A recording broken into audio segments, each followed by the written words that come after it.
Entonces pasamos a nuestra siguiente lección de catecismo. Hemos terminado toda la primera parte, que son las oraciones y fórmulas que da San Pío X, pero yo las he complementado con algunos otros elementos que también vale la pena tomar en cuenta. Y entonces esta vez ya vamos a pasar al texto del catecismo, el mismo, y les recuerdo que es el catecismo, no la primera versión del catecismo de San Pío X, que fue editada en 1905, sino la corrección que se hizo de ese catecismo y que fue publicada en 1912. Y generalmente la edición que las ediciones que se encuentran en México, en España, en América, son lo que llaman el Catecismo Mayor, que es el catecismo, la primera edición del Catecismo de San Pío X, no es la edición corregida, que es mejor. Entonces el Catecismo de la Doctrina Cristiana es la edición de 1912 y es la que yo voy a explicar. Vamos a tratar de procurarnos ese libro porque es un poco raro, pero debe existir. Yo tengo la edición original en italiano y sobre esa voy a hacerles las explicaciones. La primera parte del catecismo fue las oraciones y fórmulas. Después sigue la segunda parte, que son las primeras nociones de la doctrina cristiana. Es como una introducción al catecismo, un resumen, pero es destinado sobre todo a los niños que van a hacer su primera comunión. Pero las preguntas son de materias importantes que cualquier persona, niños y adultos, lo pueden leer con mucho provecho. San Pío X quería la comunión precoz. Él es el que introdujo la comunión precoz, porque antes se hacía esperar a los niños hasta los 12 años o más, tal vez incluso, para que hicieran su primera comunión.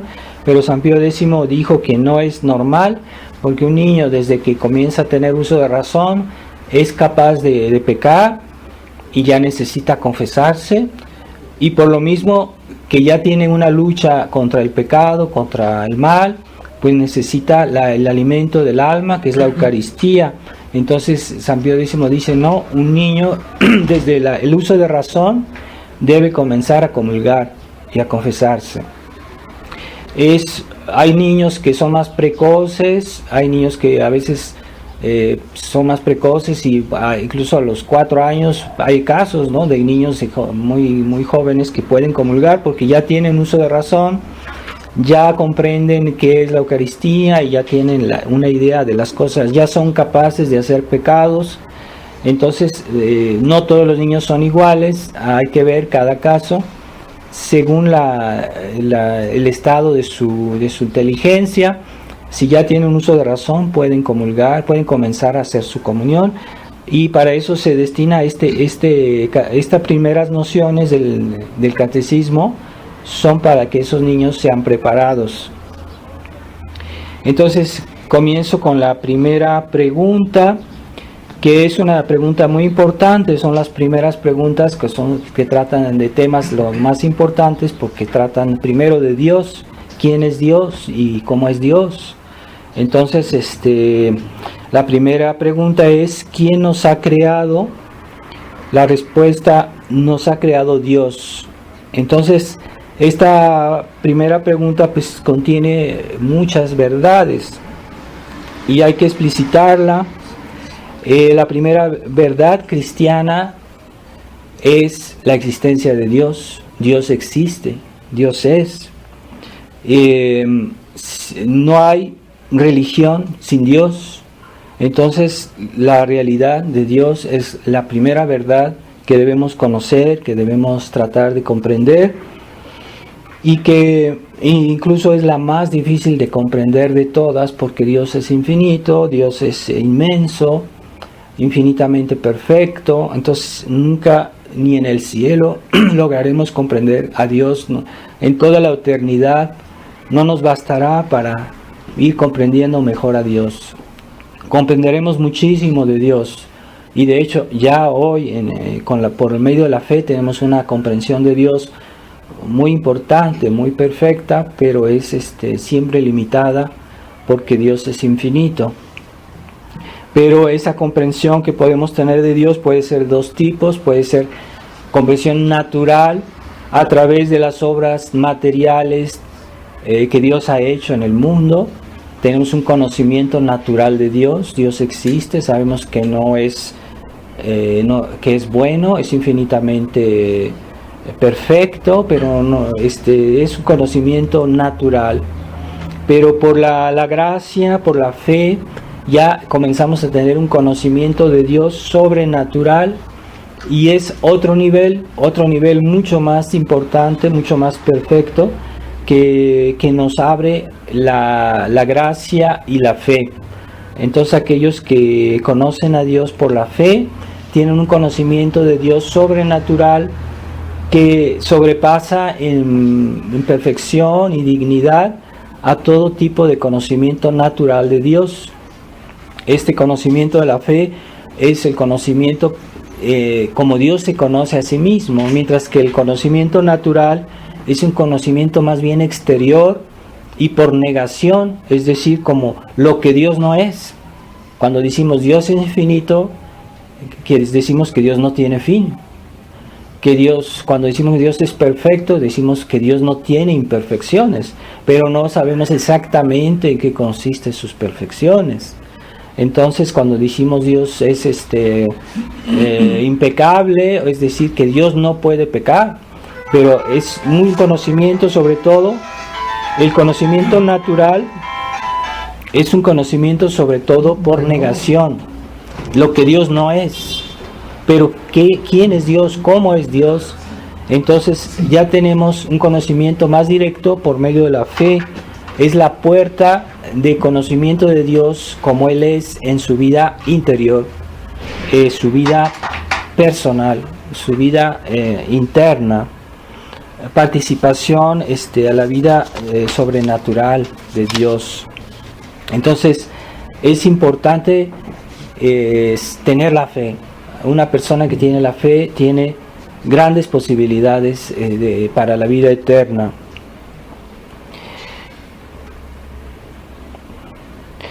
También la existencia de Dios es importante porque todo depende de la existencia de Dios, querámoslo o no, aunque haya personas que dicen yo no creo en Dios, pero sin embargo Dios les está dando la vida, Dios les está dando la respiración, Dios les está dando la existencia.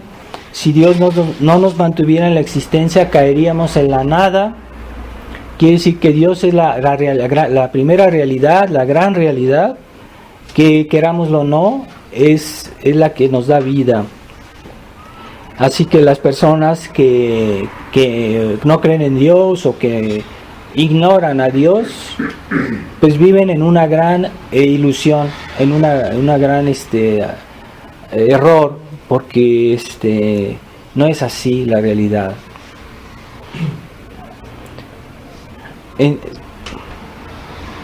Dios también si Dios no existiera, toda la realidad sería un enigma, porque cuando uno ve la creación y no se puede explicar en sí misma, digan lo que digan hoy los racionalistas, los liberales, los materialistas, la realidad de la creación no se explica en sí misma, hay un enigma. ¿De dónde viene? Y tratan siempre de decir y añadir millones y millones de años, es absurdo. Cada vez quieren decir que el universo tiene más millones de años para no hacerse la pregunta ¿qué había antes? ¿Qué había antes? ¿Cómo comenzó?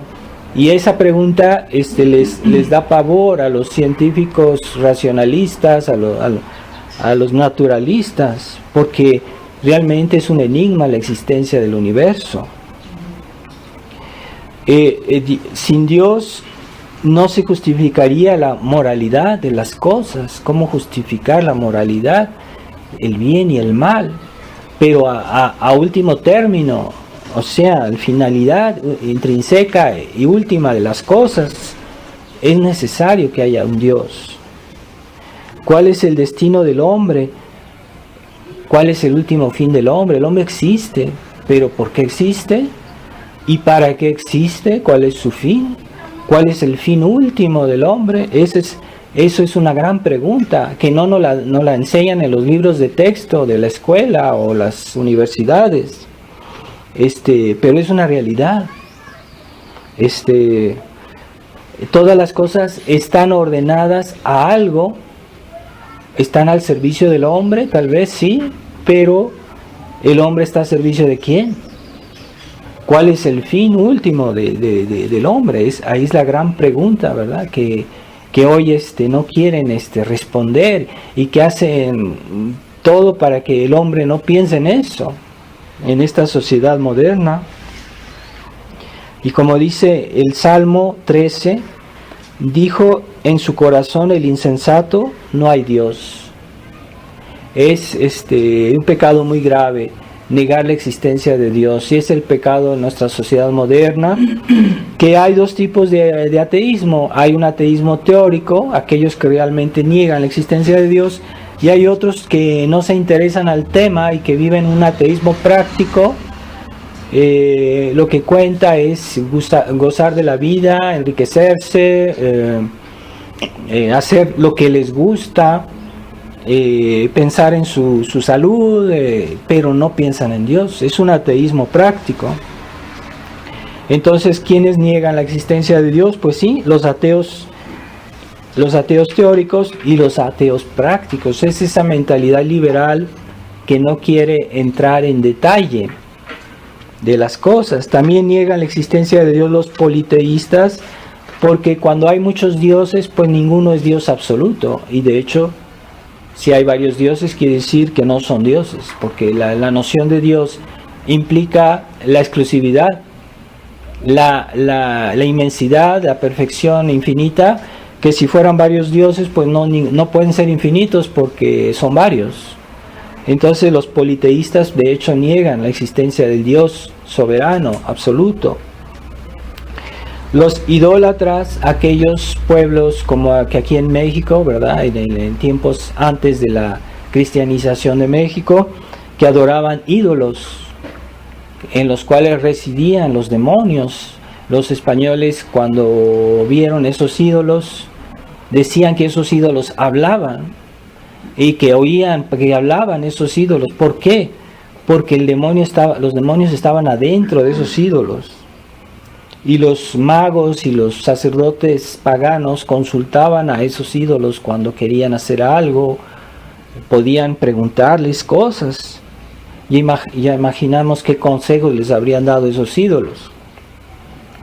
También están los dualistas, que niegan a Dios porque ellos dicen solo hay dos principios supremos en el universo, el principio del bien y el principio del mal. Pero pues es que si hay dos principios, entonces ya no hay un Dios único.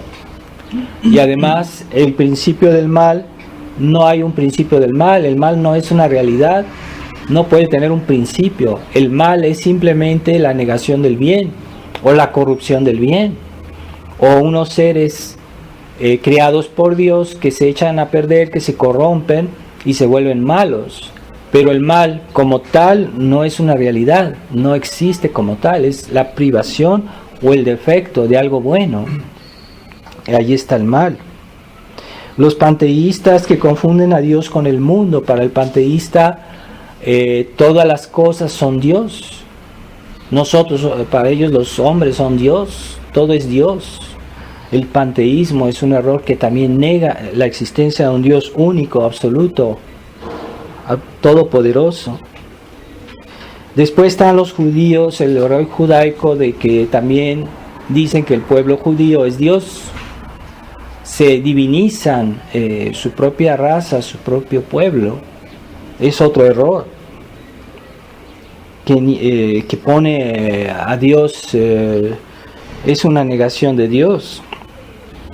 El liberalismo también, hay que decirlo, que aunque no hablen con esos términos, pero en teología nosotros aprendimos que cuando algo es Dios es porque es el fin de todas las cosas. Solo Dios tiene esa prerrogativa de ser el fin de todas las cosas, el dueño de todas las cosas, la causa y el fin de todas las cosas. Entonces, cuando uno hace algo, lo que fuera, el fin de todas las cosas, de toda su vida, de todos sus pensamientos, de todas sus obras, es hacer de eso un Dios.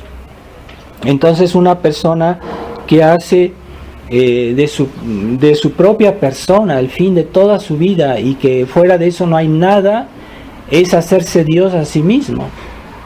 Es negar al Dios que nos dio la vida, de cierta manera negarlo. Y el gran error del liberalismo es que hacen de esta sociedad moderna, del hombre, de su inteligencia, el fin de todas las cosas, y fuera de eso no hay nada, y todo está orientado solo al hombre. Entonces es una forma de hacer del hombre un Dios, porque se hace del hombre el fin último de todo, de todas nuestras actividades, de toda la vida social.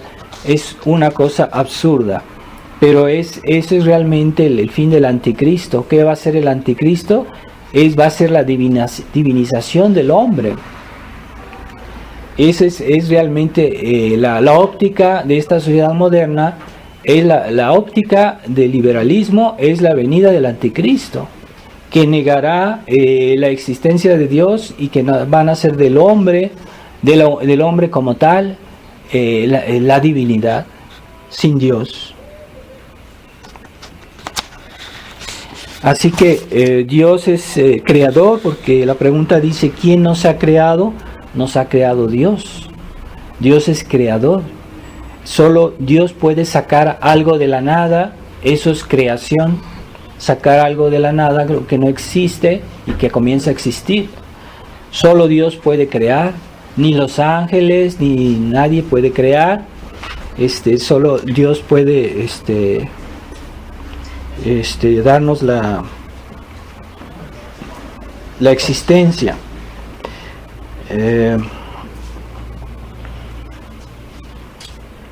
El hombre, a veces se habla que creó cosas en el mundo, pero es que no las creó. En realidad simplemente transforma lo que Dios hizo, ¿verdad? Por ejemplo, el hombre fabrica objetos, aparatos, siempre se sirve de material preexistente. Se sirve de, por ejemplo, para construir una casa, de piedra, de cemento, pero son materiales que Dios había creado, y el hombre se sirve de eso. El hombre no crea.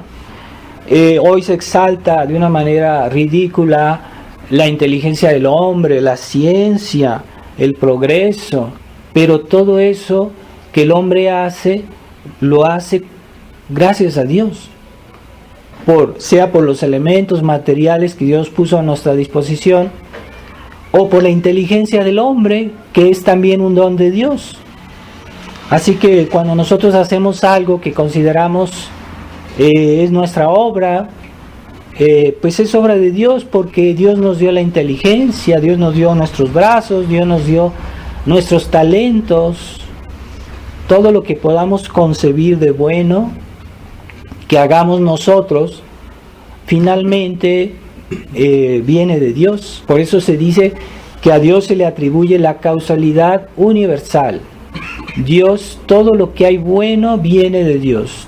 Todas las cosas buenas que hay en la tierra, finalmente, si uno hace la cuenta, finalmente todo viene de Dios. Incluso los padres, cuando tienen hijos, esa generación de dar la vida, pues es también obra de Dios. No es nosotros no entendemos nuestra propia naturaleza. El hombre no entiende todas las funciones de su naturaleza. Son cosas que Dios ha hecho. Nosotros tenemos el uso, pero no somos autores.